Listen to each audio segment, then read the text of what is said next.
কামাখ্যা মায়ের আশীর্বাদ পাওয়ার জন্য বিভিন্ন সময় বিভিন্ন প্রান্ত থেকে মানুষ ছুটে আসে আসামের এই নীলাচল পাহাড়ে অবস্থিত দেবীর মন্দিরে। তবে আপনারা হয়তো অনেকেই জানেন না যে আশীর্বাদ ছাড়াও একটি পরিবার আছে যারা বহু পুরাতন কাল থেকে মায়ের অভিশাপ বহন করে চলেছে। আজ আমি আপনাদেরকে সেই পরিবারেরই কথা শোনাবো। কথিত আছে যে 1556 সাল নাগাদ তৎকালীন কোচ রাজা নরনারায়ণ মায়ের মন্দিরটি ধ্বংসপ্রাপ্ত অবস্থায় থাকায় সেই মন্দিরটিকে আরেকবার নতুন করে তৈরি করান এবং তখন তিনি একজন নতুন পুরোহিতকে নিযুক্ত করেন যার নাম ছিল কেন্দুকোলাই।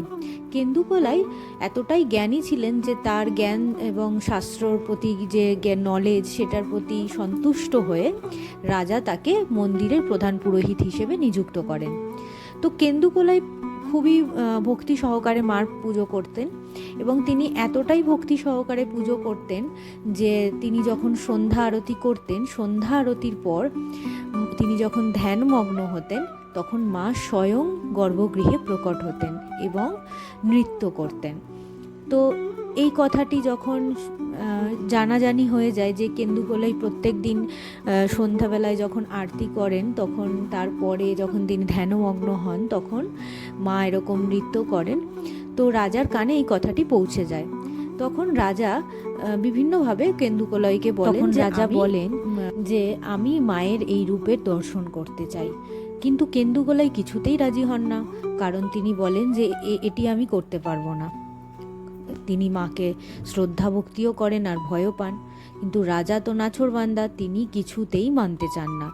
তখন তিনি কেন্দুকোলাইকে বিভিন্ন রকমভাবে প্রভোগ করতে থাকেন, কখনো লোভ দেখান টাকা পয়সা সোনা দানার, কখনো ভয় দেখান যে না হলে শাস্তি দিয়ে দেবেন। এইভাবে বিভিন্ন প্রকারে তাকে তিনি আলটিমেটলি মানিয়েই নেন। তারপরে একদিন কেন্দুকোলাই তাকে বলেন যে ঠিক আছে, আপনি দর্শন করতে পারেন, তবে আপনি সরাসরি করতে পারবেন না দর্শন। মন্দিরের দেওয়ালে, গর্ভগৃহের দেওয়ালে আমি একটা ছিদ্র করে রাখবো, যখন মা প্রকট হবেন তখন আপনি ওই ছিদ্র থেকে তার দর্শন করতে পারবেন।